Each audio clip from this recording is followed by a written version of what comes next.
Hello everybody, Mike Truelove with Relevate Lean Construction. Hey, just wanted to showcase a few things. I came out and decided to start getting on my mountain bike a little bit more. Hadn't been on it for about 2 years, so knocked some dust off yesterday.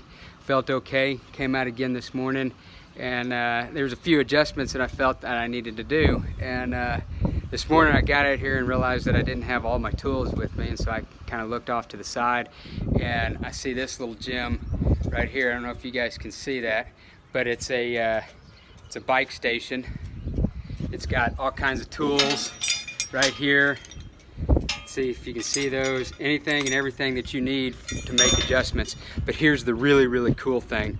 For those who may not know how to work on their bike, there's a little sticker right here at the QR code that you can click on, and it pulls up videos, YouTube, quick how to change a flat, how to adjust your front derailleur, rear derailleur, how to do maintenance on your disc brakes, pad brakes.